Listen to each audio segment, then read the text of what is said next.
What is going on, everybody? This is the Undefeated by Choice podcast, and I am your host, Matt the Gadari Oyler. The premise of the show is to bring on athletes or anybody involved with fitness to help bring you motivation, inspiration, and good tips to be the best you. Before we get into anything, I need to thank Foley's MMA. Check them out online. Check out their class schedule. Come feel the vibe of this place. It's awesome. I'm going to thank them for opening their doors to us and giving us a home. We also want to thank myteamtrainer.com, the best speed and agility drills you're going to get for only $5 a month. Also, go check out store.undefeatedbychoice. We're not Louis Vuitton, but we are undefeated in comfort. So go check it out. Without any further ado, let's get to the show. All right, here we are. Just finished up a workout. We're here with Nate Tooley. He's all dressed up in his gi. We just had a good little workout. Why don't we, like we always do with every show, we go over kind of what we did in the workout. And today was a good cross promotion that we did, a good cross workout that we did. We took what you do, which is martial arts, mm-hmm.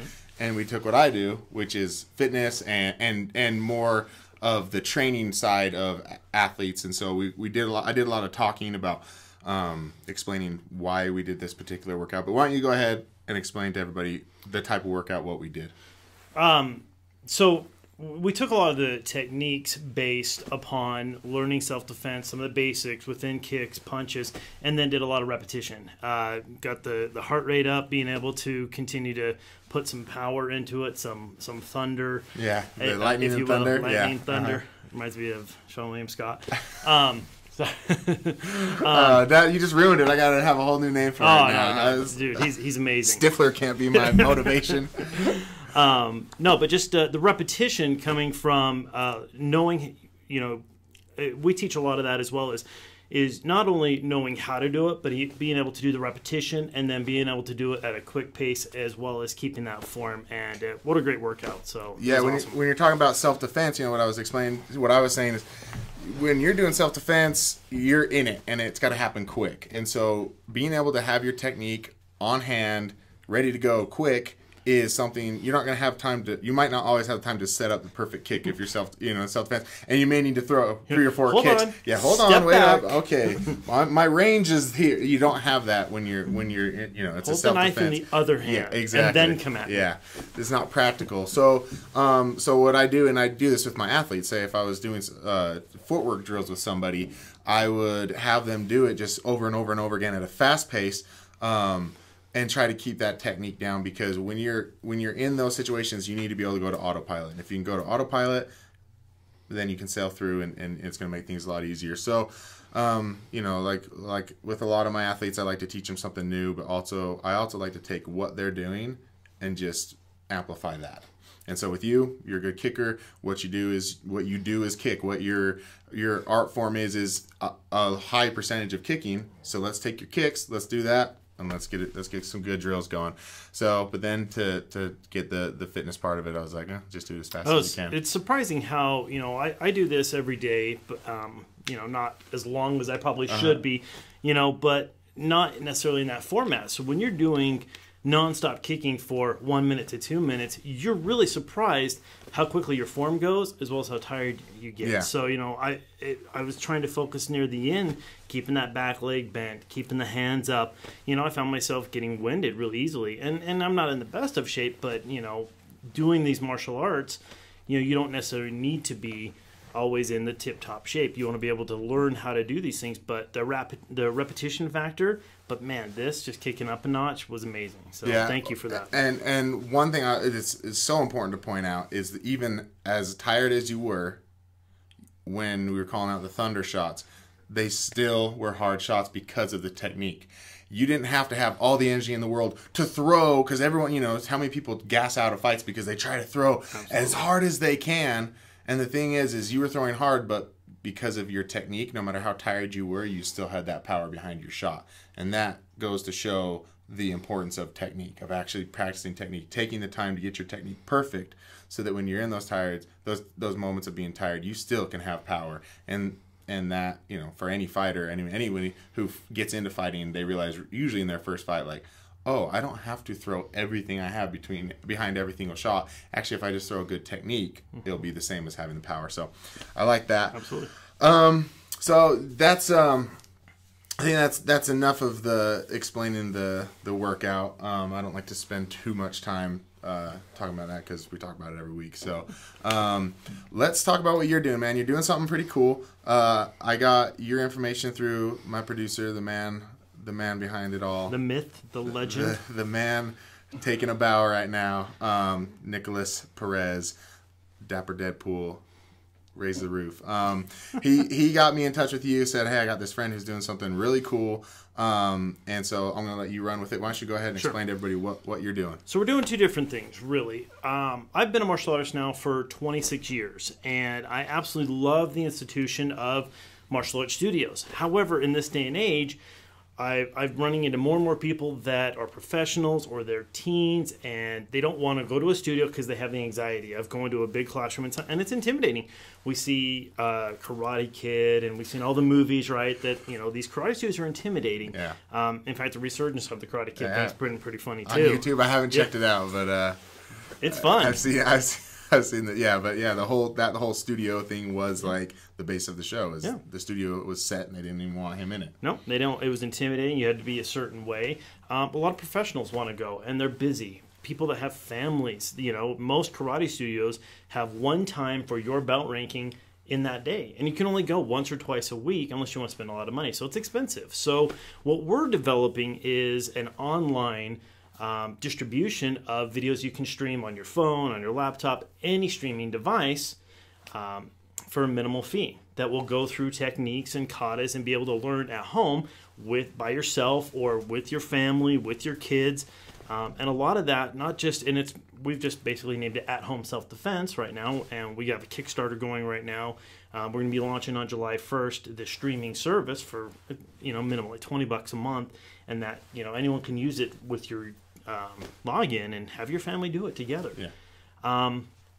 We just have found so many people don't want to go to the karate studio. We hope that people get into that and then use that as a supplement and go to the studio as well. But for people that don't have time, you could do this at 2 o'clock in the morning in your underwear if you wanted to. Exactly. At least you have that information. That's why we have the Kickstarter going, is really raising the money to have the production value be at a high level. So it's not just, me just simply doing them in front of my iPhone. Yeah. We want to make sure that all of the information is there, and have our excellent producer as well, Nick, put them all together and bring that information out into a usable format. Each technique is 5 to 7 minutes long. That way they can sit down and go through it 2, 3, 4 times in one day, and then they have that technique down. And then our service also includes the ability to they can take video with their iPhone, shoot it to us, and our instructors will critique it and go back. Because we found a lot of people will do it at home, and they feel like, oh, wow, I'm really doing it. Yeah. And they go, is that it? And we're going, nah, just keep your elbow in a little bit and rotate with the hips. Yeah. And then once that feedback happens, then they go, oh, I get it. And then they send it back. I'm like, you got it. So you're creating a community. Correct. Where these people who maybe have been uncomfortable with going to a regular gym now can get home and they can try to get some techniques, and then all you're doing is just giving them little critiques where it's not in front of a class. It's one-on-one with it is one-on-one with an instructor. So that's really cool because people want that. They want that connection, but at the same time they might not be comfortable having that displayed in front of everybody. Absolutely. In front of the whole class. And like you said, you only have certain time slots, but now you get to go home and do it. Anytime you want. So what would you say your prime demographic is? I mean, obviously anyone can use it, right? Yep, I mean, it's open for anybody, but there always is a demographic that is more than likely. So what do you think your demographic is for this particular for the website? So we've actually incorporated a lot of the self-help into it as well. So a lot of the anti-bullying talk, a lot of self-confidence, the discipline, the respect. Okay. A lot of that's incorporated into it as well. So we have a large number of teens that are coming to look at it, as well as even 14 to 18-year-old girls that most of the time they're their faces down on the phone, giving them that sense of awareness, what's around them, keeping them out of danger. Because, the first part of not using your karate is being able to be aware of what your surroundings are and not having to use that situation. And then the second part would be a lot of professionals that just don't have the time, or families that want to do this for family night. Utah's big on family nights, using that as a way to connect. Okay. So it's a pretty large demographic. Martial arts is huge. I mean, it's worldwide, and anybody can use it. But with your particular thing, I think you hit it spot on exactly. The prime demographic, which I think is so good right now, which is for teens, like the development. That's with my website. We focus a lot on the development years. I don't say teens, I just say the development years. Right there at the very beginning, because you may be 30, but you're just getting started with it, and you need to get the fundamentals down. And it's funny, you said a lot of teen girls. I was just in the car yesterday with my best friend, and she was talking about how she was on a vacation at her friend's house in Seattle, and she said she was sitting there and she thought she saw someone like walk across the living room, and then she knew she was alone in the house, and so she kind of like freaked out, and then she went and looked and saw that the back door was open, and so she's convinced there was someone in the house with her, and I was like, "You're not allowed to go over to Julia's house anymore." If that's what's going to happen. And I can say her name because I think she's our guest next week, so I can say Julia. And I was like, "You're not allowed to go to Julia's house anymore." And she's like, and I thought, I really need to learn like self-defense. I wouldn't have known what to do. I mean, she's scrappy. She would have, done whatever she could, but learning that self-defense. And this is something like, but I've brought her here before, and it's not that she was intimidated, but the time, like so much, the gym atmosphere is so crucial in so many ways, but at the same time, being able to do it at home is the way our technology and society is set up. This, 5 years ago, you brought this up, people have been like, no, that's not going to work. Now, no, people are learning. People are learning things at home. John Jones, arguably the greatest fighter of all time, learned jiu-jitsu online. I think he had the Gracie videos. That's his original in the UFC, learning jiu-jitsu on video. So it's totally applicable. You can use it. You can take it and become the lightweight champion of the world. Like it's not. You're not going to replace time in the cage. You're not going to replace that, but getting that as a fundamental, and then going over and doing that, building up the confidence in yourself, saying, "I think I can actually do this now," and then you go and try it. That's what people need to be building, and even people who are like myself, who trains. I spar once a week. But I only spar in that certain hour. I come here at 7 and I spar for an hour, and then I'm done. If I can go home and work on my technique, when I come back, how much better am I going to be? So even people who are in it and they're like, "Oh, I don't need it online." Well, sure you do. Sure. Why not? Take that extra time. You want, so many people here in this gym at Foley's, some of the hardest workers I've ever seen, and I'll, drive past and I see them here all day long. And I'm like, good, that's awesome. Like, they can come in here and train all day long, but not everyone has that luxury. And so, be able to do it from home and then come here and put it to work, put it to practice. One of the greatest feedback, if you don't mind, that we've gotten from the video was that we really focus on that technique portion. And, we can teach a young lady who's 4'5" to be able to take down a 6'5" guy, because it's not about how strong you are. It's all about body mechanics, how you be able to roll with the hips, have your body mechanics move. And the feedback that we've gotten on some of our trial videos was just that I was able to go back, because they're only 5 to 7 minute videos per technique, that they can go back and go, I went back and watched that 1 minute piece on just the hip motion of that about 12 times, and then it snapped with me. Yeah. In most karate studios, you can't have that one-on-one say, no, can you go back? Can you go back? Yeah, right. They're trying to pack in 30, 40 people into an hour time, and you got to just go. Right. If you want more, well, you shell out a little bit more cash. But for these videos, we're trying to give all of that data, and some of them go about 10 or 11 minutes if it's a little bit more, intricate technique, but given that detail so that they can go back and can do it. They don't have to have it down the first time, and then they come back to it and go, wow, because this other technique I was able to do this, and I realized how when I moved in, I just snapped that. It was amazing. No, it's so crucial, and you're so spot on that. The beauty of this is that people can really start to focus on their technique because it's right in front of them, and they're watching it on the screen, and they're able to go back and, like you said, go back to it. You pay a trainer to come out here, and you pay for private sessions, and he's going to be able to say, oh, this and this, but if you're trying to do it, but then again, you're putting how much money into that private session. And then also, if you're in the group setting, your instructor's not going to be able to keep his eye on you the whole time. And he may be thinking about something else. He's not catching that you're not moving your hips right. You know, he's not catching that. So I love what you're doing. How much, I guess, pushback do you think you've gotten or you'll get because of it being online? You know, the little that we did get a little bit in the beginning, but once people started to see the impact of it and go, oh, you really can do it. Because the way that we've got them set up is we actually have it done on people there. We have multiple angles. And then you have me doing it just like we're in a class. So it's like mirrored image, and I'm doing it just like you would at a class. So it's just me and you just straight there. Yeah. You know, so once people see it, you know, they go, wow, I guess I really could do that. And then the dynamic when they're doing it with their families really blew a couple people's mind. They're just like, oh my gosh, this really can work for me and my family. We get in there and do it, you know. It's all about seeing it, you know. But you know, we had someone on our website come in and go, oh, you can't just become a black belt easy. No, you can't. It takes hard work. It takes dedication, and you got to stick to it. You got to have that. And we actually have, through our system, emails and things that will keep up. Hey, did you work out this week? How much time did you put in? And have a little reporting feature on to keep people motivated, because that's great. We're not in this to just, you know, make money. We want to make sure people are being more self-aware. They're learning that discipline and respect, as well as learning how to defend themselves if need be, but building their character overall. And we don't want someone to just pay their $20 a month and be, oh, great, we got their money. We want to know that they're improving.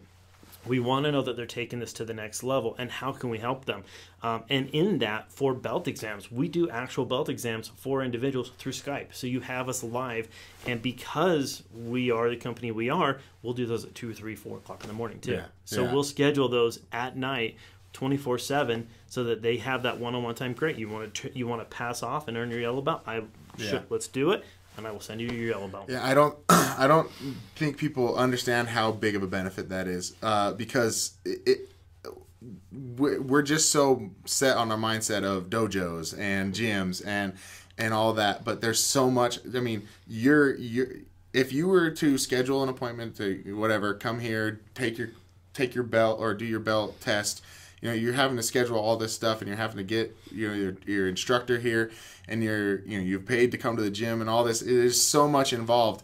When if you've just done it on your own time, you've done it at home, you've learned everything, and you're doing the same thing. He's watching you. Mm-hmm. He's watching you do the techniques, and but you're doing it at home. That is that is, I know for so many people that taking that comfortability of being able to do it at their own home is going to make people enjoy it. I think it's going to make people enjoy it. I think it's going to make people be like, yes, I love this. I love that I can just do it at home, because the gym is so intimidating. Especially if you're a female going to a lot of gyms. It's very male-dominated sport, and but so many females, self-defense. I mean, like I said, I was just talking with my best friend. She's like, I need to learn self-defense.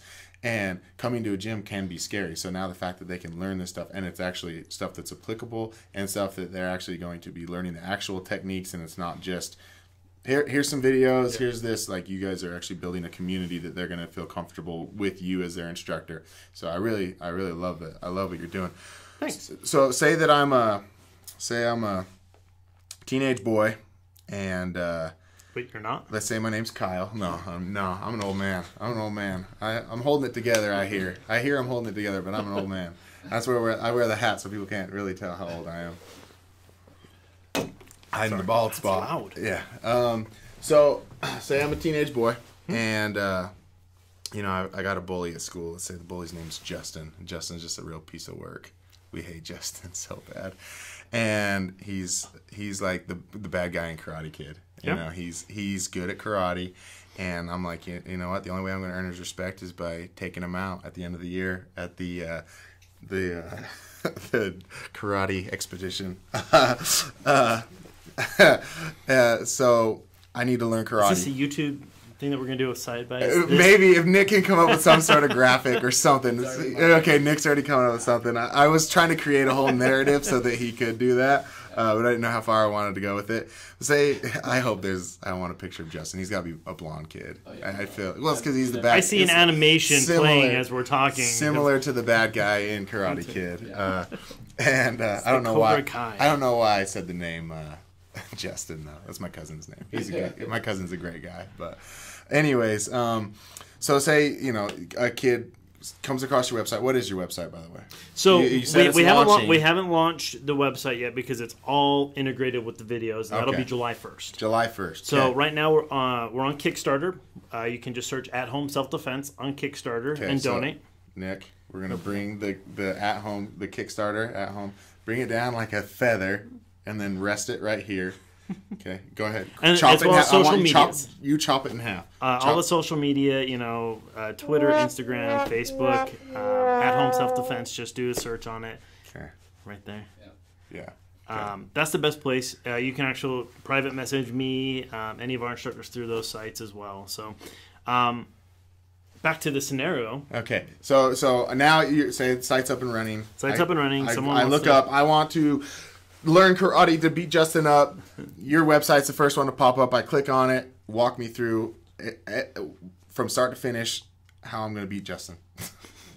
Well, the first part is you'd sign up for a trial piece, you know, and go through a couple of the basic stuff. You know, we start out with learning, you know, stances as well as how to, you know, punch correctly. You'd be surprised. I'm sure you're probably not surprised, but a lot of people would be surprised that they don't know how to punch. People would actually connect with these knuckles, and all of a sudden they're shattering their hand. Not understanding that you only hit with these two knuckles, and everything has to be, you know, you align from right here, this bone, and everything be flat, and that's actually how you connect power. But really, where we go into that is we talk a lot about in those beginning videos that if you build your self-confidence and you may know how to defend yourself, that you don't need to go beat him up. You don't need to go beat Justin up. But I want to beat Justin up. That's something, you know. Nick's really good at that.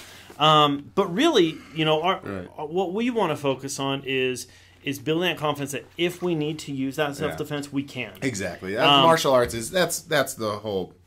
I mean, that's the whole piece of it. It's not really to go beat people up. No, that's the Cobra Kai guys. Yes, but it is to build a confidence in people that are lacking confidence or that structure. I mean, I grew up doing karate at a really young age, and the structure that I learned in karate, like I never took it, I never used it. I wasn't the kid that was fighting kids on the playground.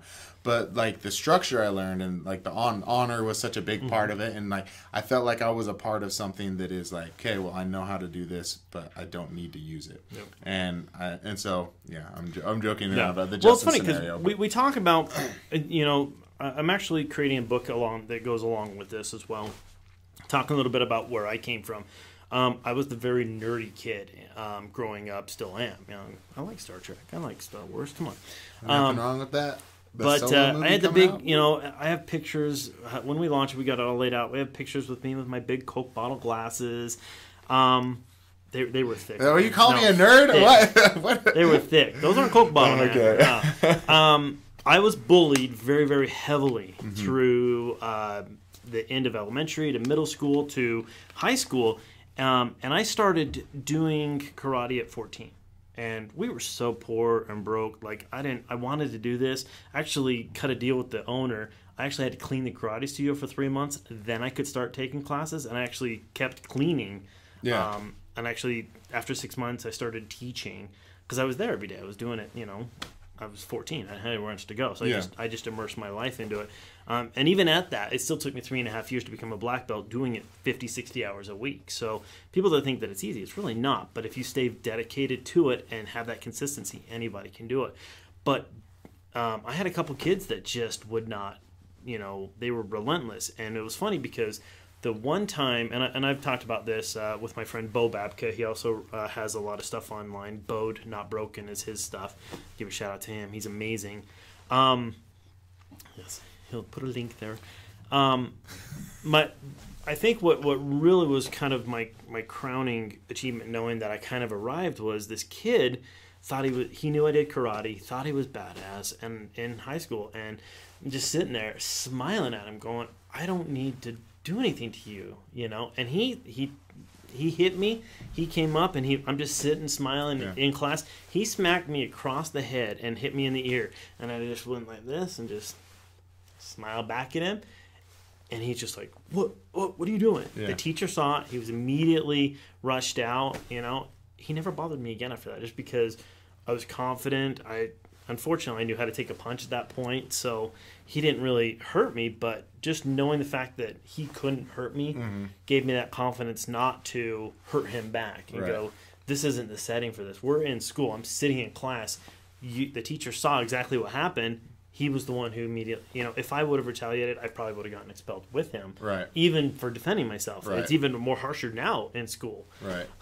But we teach a lot of that. And also, we've done a lot of classes with a lot of police departments. We just recently got done working with Unified Police and the Sheriff's Department for 10 weeks, going through their Citizens Academy and bringing a lot of that information, creating a baseline around you of what's normal. What, you know, when it's a hot summer day and someone's walking around in a trench coat, you might want to stay away from that guy. You know, being able to just know what your surroundings are, as well as a lot the resources, the internet child, you know, tactics. You know, we have all those resources locally that will help with that through Unified. So I mean, there's so much resources we're bringing to this, as well as trying to teach, you know, awareness, as well as building that confidence and learning how to defend yourself. So I mean, it's really trying to be a complete package.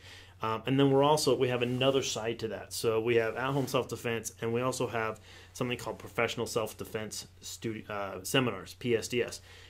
If we're local, from Provo up to Logan, you can actually hire our team to come out on site. And again, that's a little bit more expensive. You know, we do a lot of pro bono work for churches, though. For schools, we do a lot of dance studios. Because again, there's that, you know, 14 to 18-year-old female presence that they're all about their phones, letting them know how to get out of simple things. Be aware. Put the phone away for just a minute when you're walking to your car. You know. But we do those quite frequently as well. So we have both sides to it. That if we're local, and then you have anywhere English speaking, that the videos will be available for. You know, I this keeps playing back in my head. You're talking about, you know, growing up being bullied, and you know, I just hate to hear that. I had a small run-in with bullies for, you know, a couple years. You know, my early first high school years and first junior high years. So it wasn't something that I constantly dealt with in my life, but I remember the fear of I remember my 7th grade year. There's, you know, the 7th grade locker hall. Yep. I spent my entire year hiding in that locker hall and then sprinting to class the moment the bell rang, so I could get there in time, but I didn't have to be out in the school where the bully was. And you know, debilitating. It is, and I grew up. I guess I grew up doing martial arts, and I knew that if it came down to it, I could defend myself. But I was so, you know, he was a good fighter, and so, you know, the bullying thing is when you brought that up, you know, it brought back those emotions. But one is, you know, I'm always preaching that everyone just be good to each other. You know, obviously that's you know, we as a society need to do better. We need to do more about taking care of each other and being good to each other. This week was a tough week. A close friend of mine lost somebody very close to them, and they think it was because of just some sad things, some hard things going on in their life. And you know, the one thing that me and my friend were talking about, she was just like, man, we just need to be better to each other. We need to care about each other. We need to let each other know we love each other more. We need to be there for each other. So you know, starting there, we will take away some bullying. You know, letting people know that you love them, standing up for people, protecting people, being there for people. But to the flip side, once you've learned the martial art, the story you told, to where you've got that confidence and you don't escalate that hatred, you don't escalate that anger, because you have that confidence that if I needed to defend myself, it would be a wrap. You know, I would have been able to take care of this kid. So you didn't need to let that situation escalate. And today, things escalate so quickly. And we've got kids shooting up schools. We've got, you know, all this. We got some terrible things going on in society because people don't. Maybe there's a big part of it. They don't have that confidence to say, I don't need to react to this. I don't need to show off. I don't need to whatever. You know, I'm good enough with myself. I know I'm not a bad person. I know I'm not, you know, whatever they're calling me, whatever they're saying. And so that is a huge thing, such a beautiful thing that martial arts gives to a lot of people, is that ability to not have to let the situation escalate. Definitely. And so I love that that's a huge part of what you're teaching. And even me joking around with the Justin story, you even corrected it and we're like, no, you don't need to fight Justin.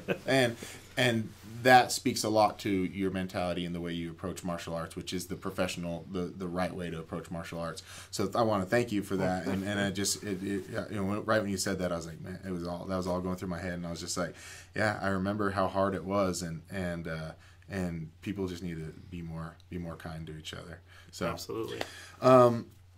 We actually, you know, to take on that, we, through this Unified Police, if you guys have a chance to do the Citizens Academy through Unified Police Department, they're amazing.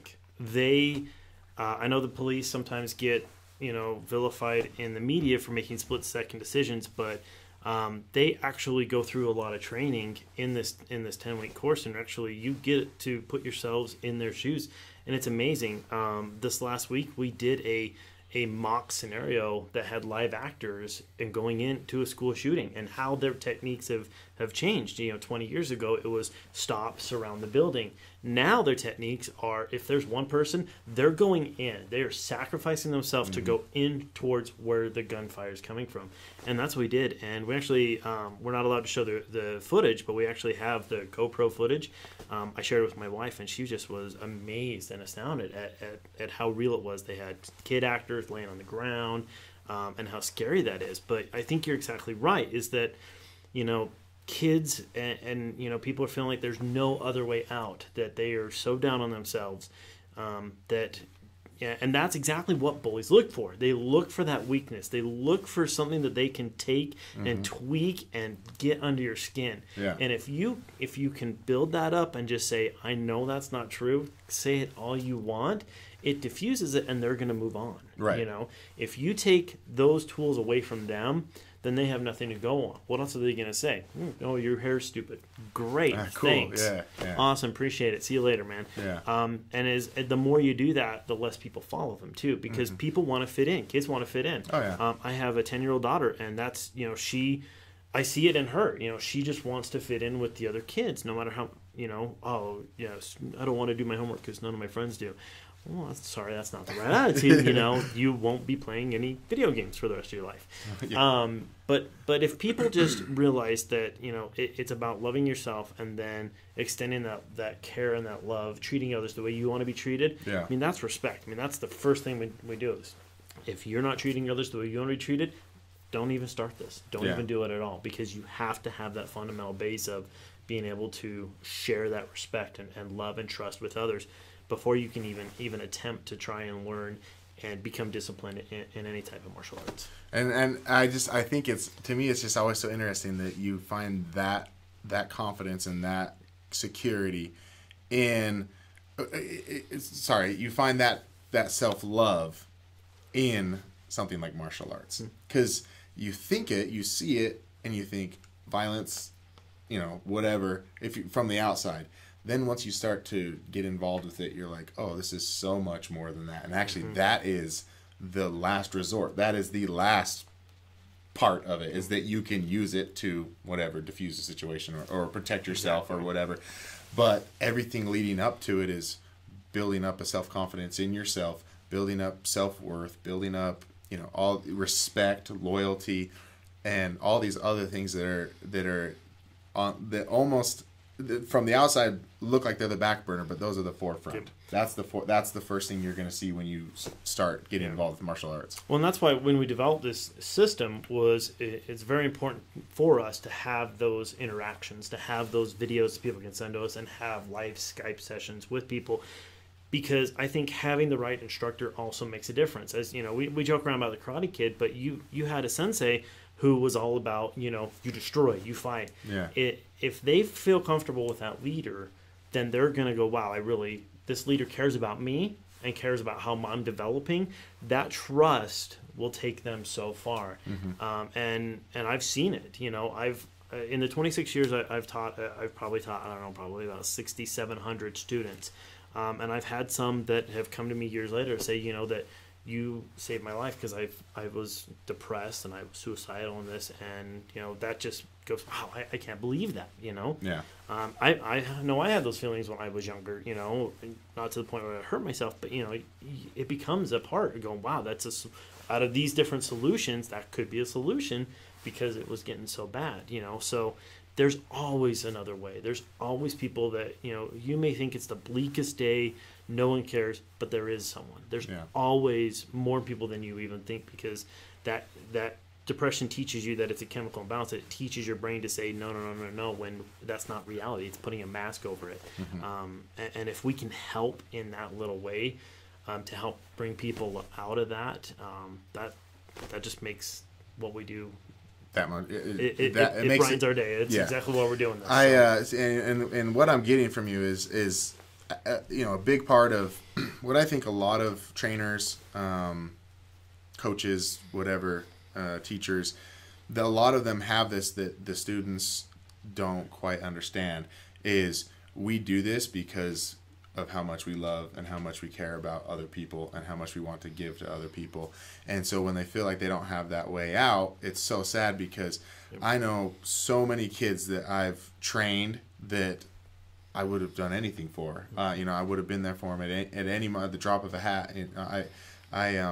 And the relationship that we gain with them, the thing we understand, and we know how to push them, we know how to get the best out of them. I remember one of my crowning achievements as a coach or as a trainer was I had a girl that I was training that was she just had an injury, so we were going over a lot of speed and agility, everything, strength and conditioning. It was the whole works, but so much mental stuff with her. So I knew how her mind worked because we spent so much on the mental part of being an athlete. And she was coming off an injury, and it was like game day decision whether she was going to get a play or not. And I see her. She's like, she's got all her gear on because she's just waiting for the doctor to show up to say, okay, you can play. So she's like running up and down the field, and I could see that she's worked up. I could see that she's in her own mind, that she's not focused on what she's supposed to be doing.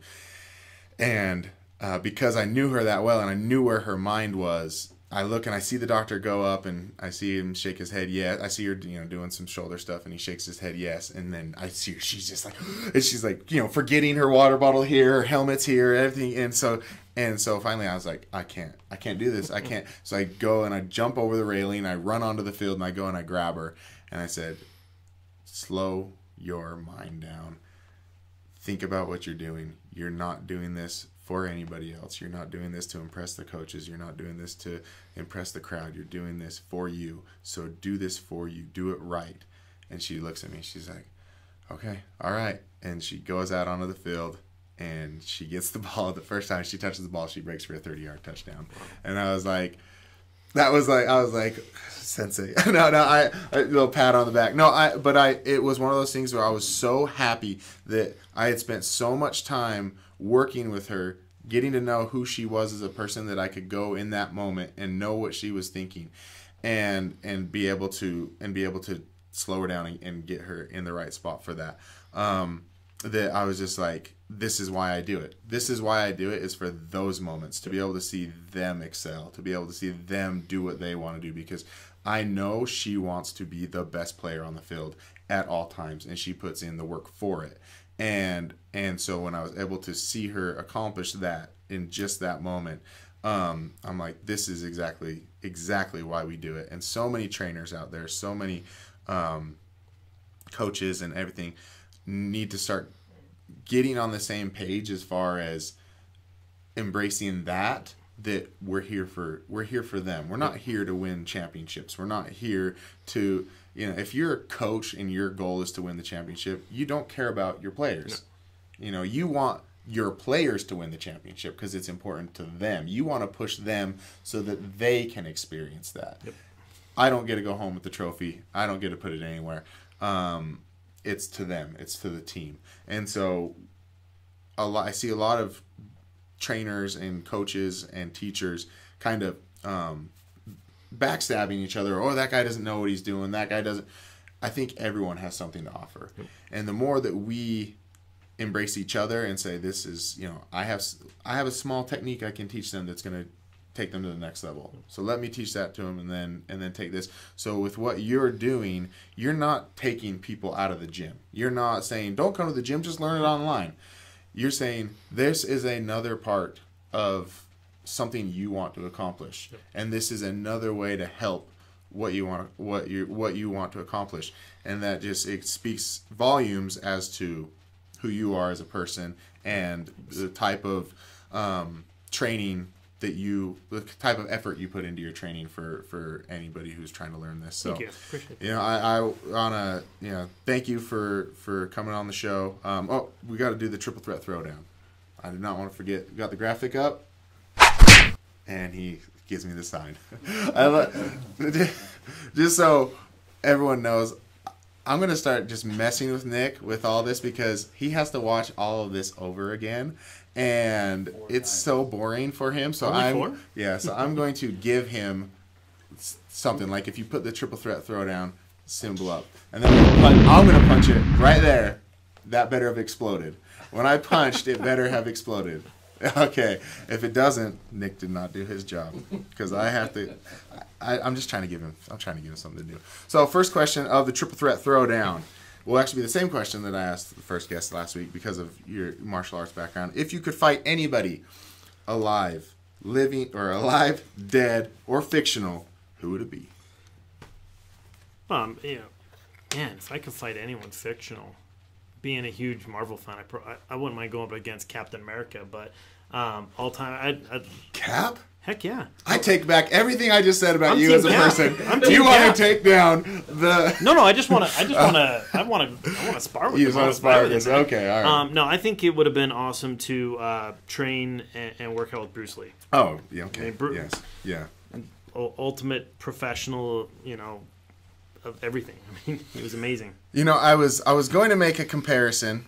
I was going to make a comparison to your website and Bruce Lee because what he did when he originally came out with it, when I was asking you about the pushback you've been getting, because when he originally started teaching martial arts to white people, the martial art community he was in said, no, you don't do that. And he said, no, I do.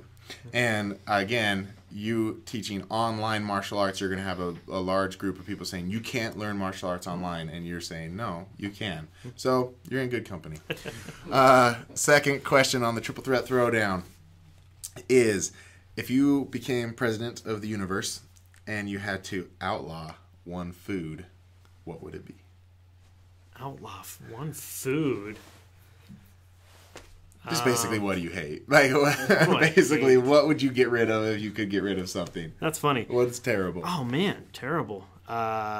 Pickled asparagus. Because my wife loves it, and it's the nastiest thing ever. I like pickled asparagus. If you outlawed it, I would start a rebellion against honestly, you. if I was honest with myself, sugar. Sugar is probably the worst thing on earth, even though, as you can tell by my stature, I enjoy it. It's because it's an addiction. It's probably the worst addictive substance on earth. Yeah, they've done a lot of studies that sugar is more addictive than crack cocaine. So I agree 100%. I mean, well, that would be a whole nother episode talking about. Everyone would be a lot healthier. Yeah, people would be happy with us. Talking about nutrition and sugar in general would be another sugar-free. Would be another 45 minutes. All right, so last question of the triple threat throwdown.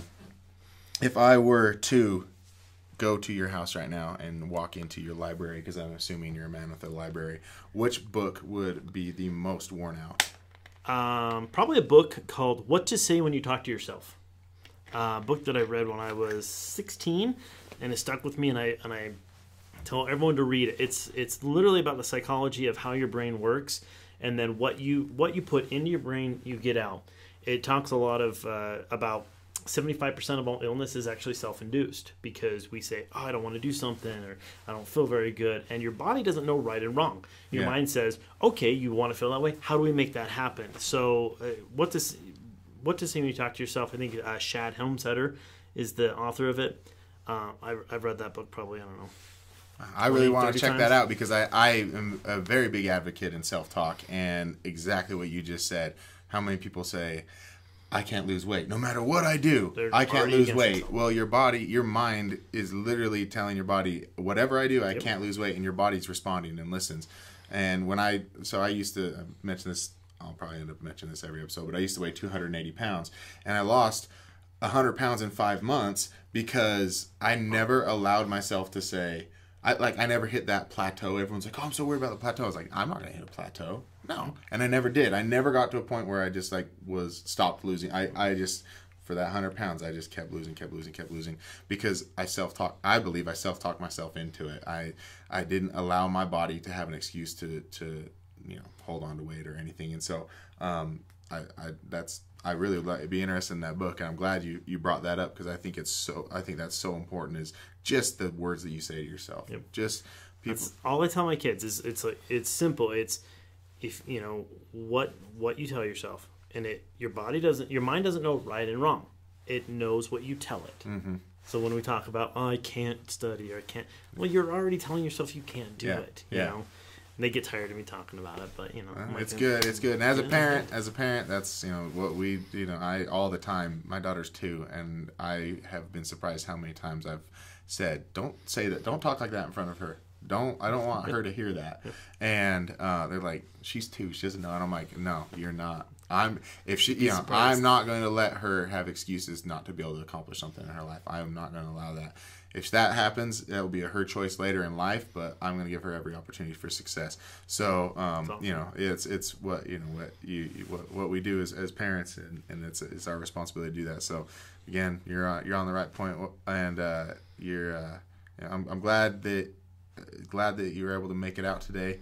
Thanks for having me. It's been awesome. Yeah, you're doing some really good stuff. So keep it up. Everyone, go to the Kickstarter. Donate all your money. Take out a second mortgage on your house. Let's get this thing going. Get some good quality videos. Learn some martial arts. Get some self-defense. Get some self-confidence. I think we're getting a note from Nicholas right now. Ooh, production notes. I think he wants me to plug something. No? Mm-hmm. Oh, yeah? Well, just talk about the Kickstarter and what people can get reward-wise. Why could they donate? Oh, there's incentives? Sure. There's absolutely. Oh, absolutely. So there's 2 sides to it. One, if you just want to help support us, then we have different levels of swag you can get. But on the other side is you can actually, when you donate, you can actually get 50% off of the actual subscription cost coming up. So you're buying into it early, obviously, before the July 1st launch, and you're able to get all the services at a 50% discount as well as additional swag. So, oh, man. My ninja-like reflexes. Is Nick going to be on camera in his sweatpants? So, yeah, right? we just launched these. This is our actually official at-home self-defense logo. Knowing that the base of what we do is a lot of Kempo, you've probably seen this, but this one, I like the open shield a little bit more, as I'm throwing it out there to you guys. But those patches are also included in it as well. That's part of our official uniform, which I am not wearing today. All right. So go check it out. Donate. Invest in yourself. If you think this is something you're interested in, go invest and get your 50% discount. And if you want us to come out and do something for your office, and that again is what? How do they get a hold of you through that? Through the Facebook page at Home Self Defense. Okay. Just message. All our contact information's on there. We'll come out to church groups. We do a lot of corporations, women beware stuff, and we also bring a lot of that stuff from the Unified Police as well. in addition to learning some self-defense techniques. The biggest thing about what we like to teach is if you're going to have a gun or a weapon or something, train with it, know how to use it. Yeah. So many people I know, CCW can still carry people there. Yeah, I haven't shot in 2 years. It's like, you know what? No, I get out and shoot all the time. Because if I need to defend myself, I better know how to do it. Same thing. You want to teach your hands, got to be able to use any other thing. So be prepared. So, all right. Thank you for that. Thank you for everything. Everyone go check it out. Do what you need to do. Stay tuned. Next week, we're going to come up with a great episode. I'm super excited for it. But thank you for coming out. Appreciate it. Thank you so much. Everyone, be good to yourself. Be good to each other. I love you. All right. That's all we have for you. Thanks for stopping by. Don't forget to check out us on all our forms of social media. Don't forget to like and subscribe, to check out all other videos, and to go check out the website.